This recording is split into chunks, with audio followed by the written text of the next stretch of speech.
One of the things that I love the most about the book of Revelation in the New Testament is the way in which this book incorporates so much of the themes, the content, the images from the Old Testament. As we said at the very beginning of this series, From Dust to Glory, that for us to have a full comprehension of the sacred scriptures, we have to immerse ourselves in the whole scope of biblical revelation, become familiar with the Old Testament as the Old Testament reaches its fulfillment in the pages of the New Testament. And we see that again and again in the book of Revelation. And I said in our last session that in the Apocalypse, whatever view you take of this book, one thing comes through loudly and clearly, and that is the triumph of Christ and of His kingdom over all of the forces of evil in this world. To get a taste of that, let's look for a moment at Revelation chapter 4, beginning in verse 2, where John is talking about some of the things that he sees in this almost ineffable vision that Christ gave to him. John is having the opportunity to look behind the veil, to look into the inner chambers of heaven itself. And now he is undertaken in the power of the Spirit to record for our benefit those things that he was privileged to see. And so he says in chapter 4, verse 2, "Immediately I was in the Spirit, and behold, a throne set in heaven. And one sat on the throne, and he who sat there was like a jasper and sardius stone in appearance. And there was a rainbow around the throne, in appearance like an emerald. And around the throne were 24 thrones, and on the thrones I saw 24 elders sitting, clothed in white robes, and they had crowns of gold on their heads.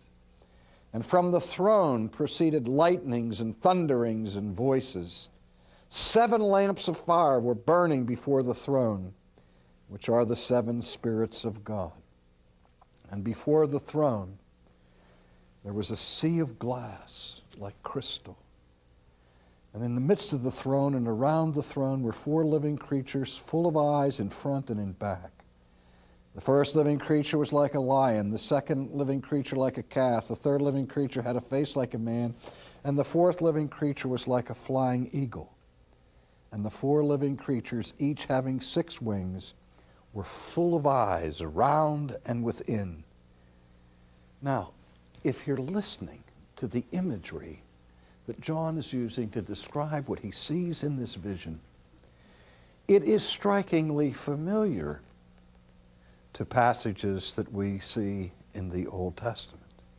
If you remember the vision that the prophet Ezekiel saw of the whirling Merkabah, the chariot throne of God that appeared in the sky, that the description of what Ezekiel saw by the river Chebar is almost identical to the vision that John is having of the interior into heaven when he sees the staging of judgment, where the throne of God, the chariot throne of God, surrounded by this sea of glass, and where this thundering and lightning and all the rest is emanating from the midst of it. And the 4 figures of the eagle and of the lion and of the ox or the calf and of a human being are displayed.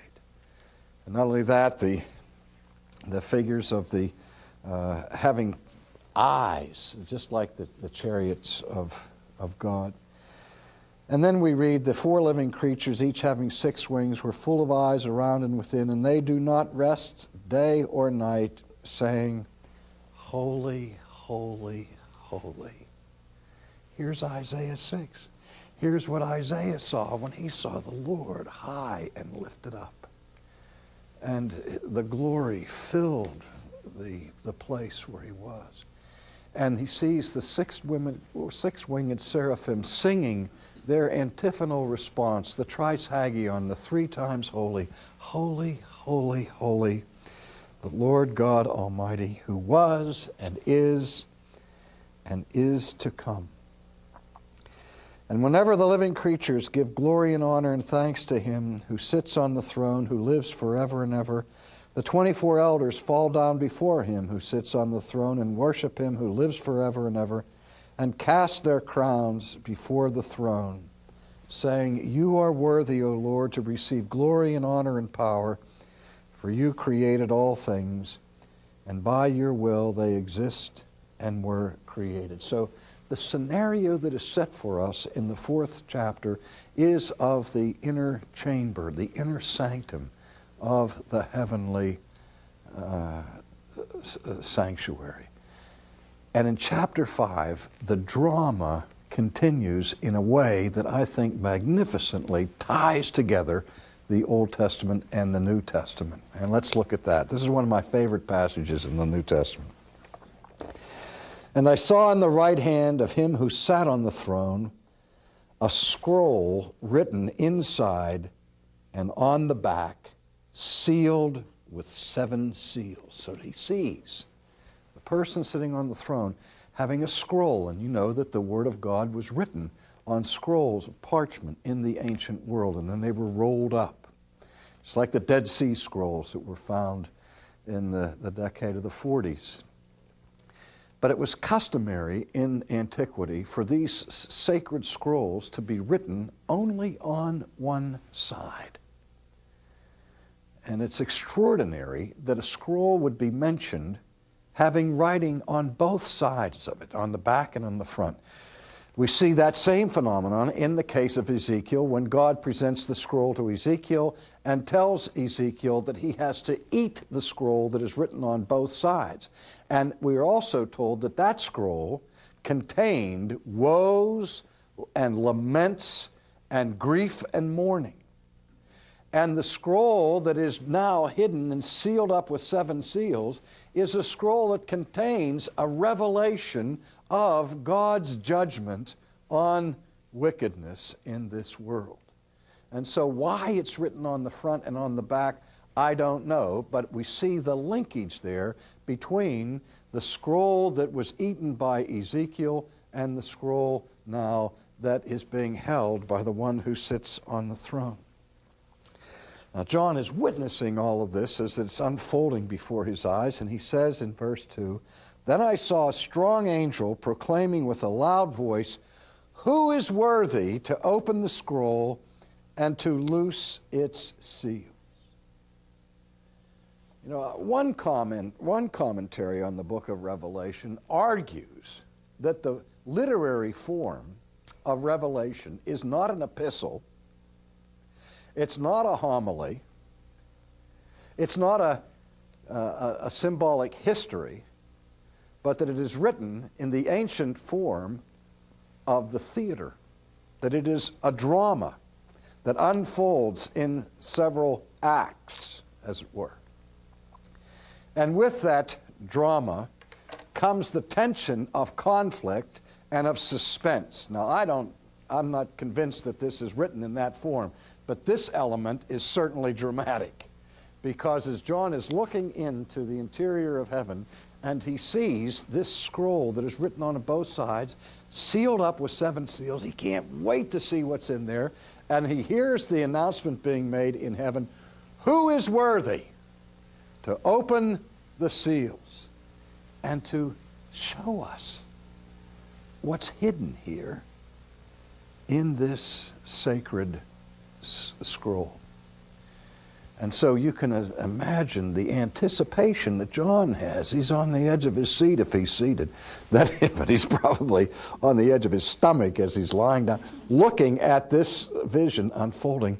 And he looks in the panoramic view around heaven, looks at the 24 elders and the thrones and all that. He's waiting for the hero to come on stage and to take the scroll, break the seals, and open up the secrets for us. And so we have this sense of dramatic anticipation and tension. Verse 3.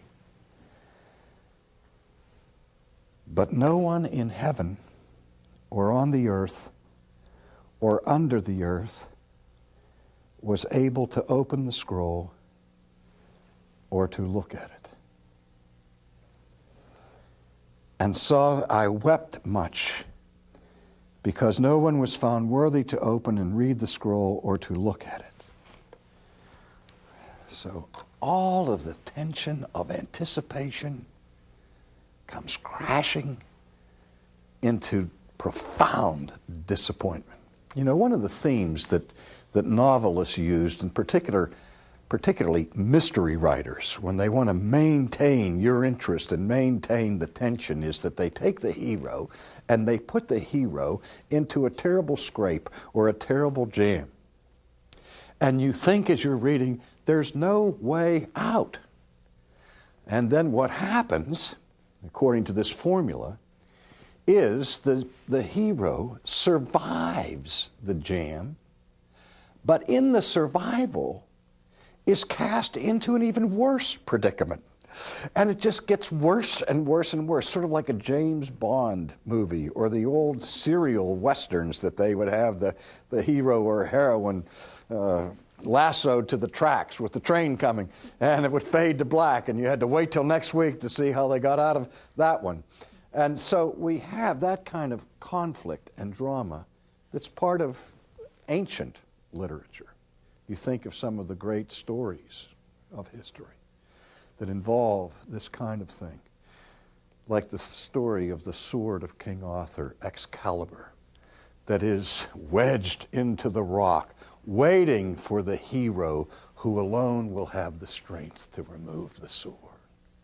Or even perhaps more poignant was the bow of Odysseus, Ulysses, where after Ulysses had gone and been involved in the Trojan War and now had gone through all his adventures trying to return home, in the meantime, everybody thinks that he has died, and Penelope is being besieged by suitors who want to have his hand in, or her hand in marriage, and all that's left of his house is his wife, his bereaved wife, Penelope, and his son, Telemachus, and the dog. Forget the dog's name, but in any case.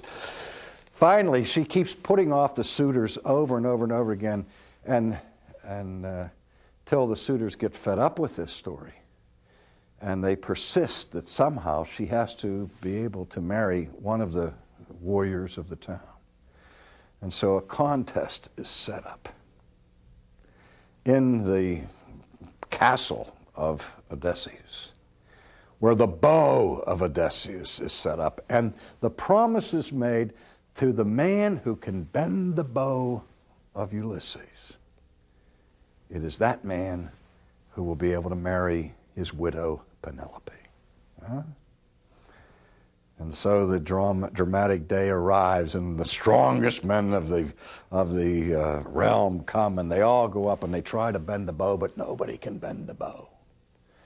And while they're all in this midst, here comes this man dressed like a beggar who comes into the thing and walks up to the bow and takes it and pulls it back with ease and releases the arrows and starts killing all these guys. And it's, who else? Ulysses. He's back. That's kind of what I sense when I see John saying, who is going to prevail to open the book? Because now it's not a question of strength. It's a question of worthiness. That's the question. Who is worthy to open the scroll and to read it? And John says they surveyed the whole realm of heaven and nobody was worthy. And here he thinks that he's going to see the contents of the mystery of all time. And now his heart is broken because he's let down in radical disappointment because no one has prevailed. And so he said, I wept much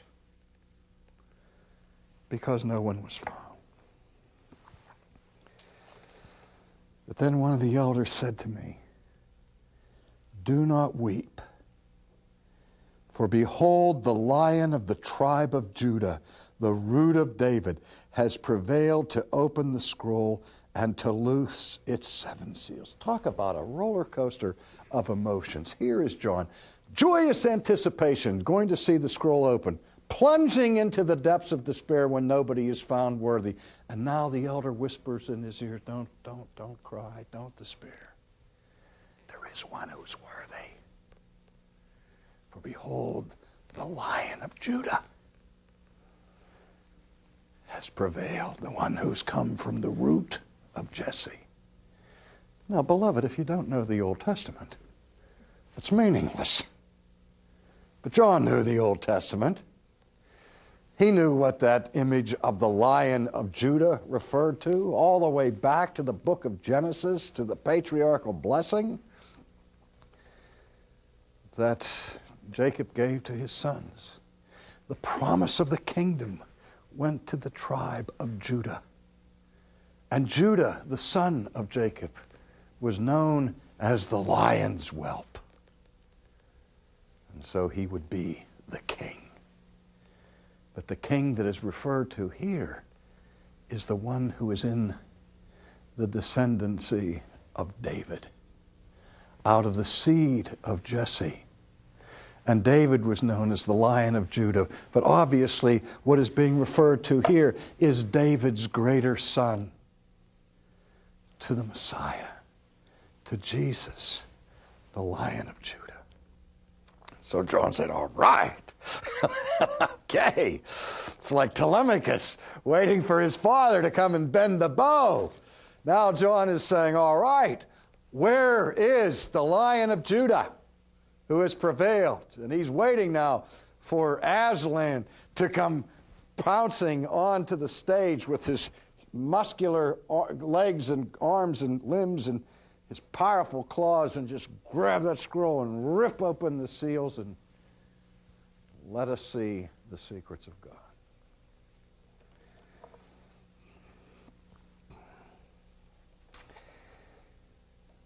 And I looked, and behold, in the midst of the throne and of the four living creatures, and in the midst of the elders, stood a lamb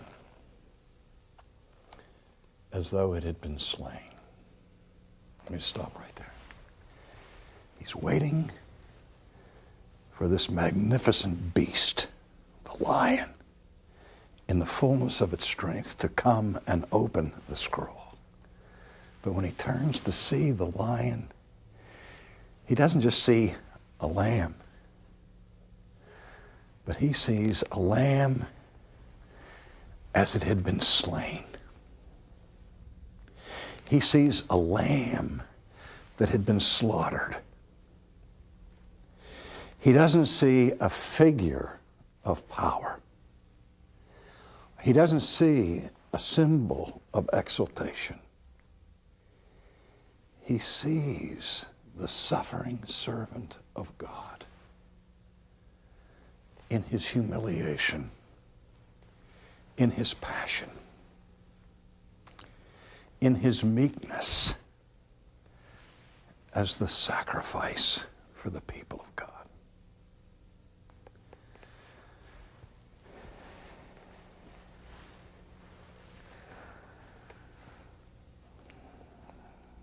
In the midst of the elders stood a lamb as though it had been slain, having 7 horns and 7 eyes, which are the 7 spirits of God sent out unto all the earth.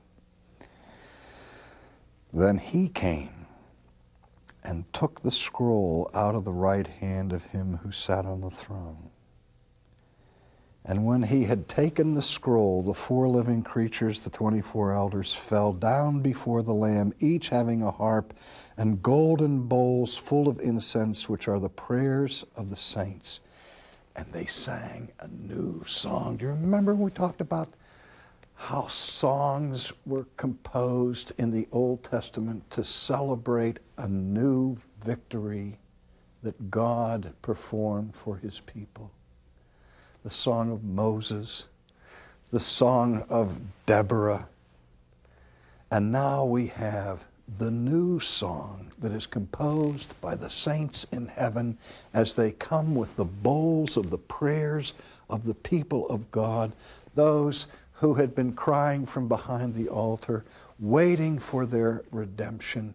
Now they begin to sing a new song to this Lamb. And God, who's seated on the throne, hands the scroll to the Lamb. Because the Lamb met the test. Remember the question: who is worthy? And what is the gist of the new song?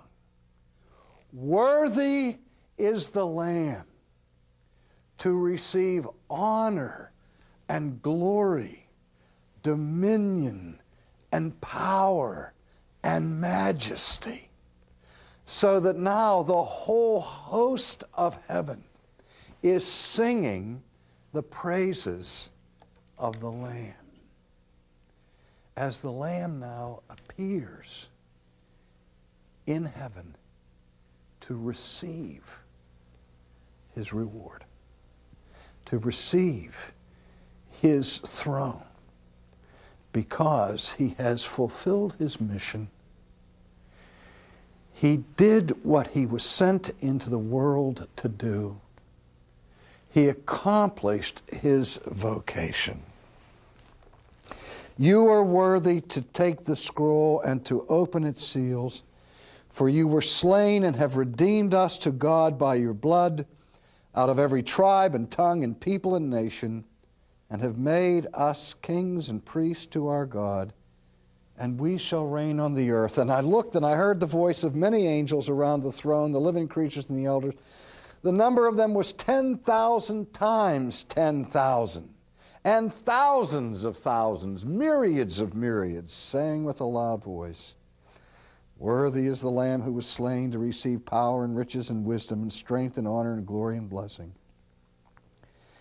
And every creature which is in heaven and on the earth and under the earth and such as are in the sea and all that are in them, I heard saying, blessing and honor, glory and power be to him who sits on the throne and to the Lamb forever and ever. You see, it does matter if we find the key to the comprehensive interpretation of this book, whether it's preterist, futurist, historical, ideal. But the good news is we can take any one of those positions and still get this message. That one thing is certain, is that the Lamb has prevailed and has entered into his glory, and who promises to all of his people that they too will participate in his presence, as he has been given the authority to open the books. It is the Lamb who has the book of the Lamb, in which our destinies are sealed. And this is the revelation of his glory, which promises to us our glory.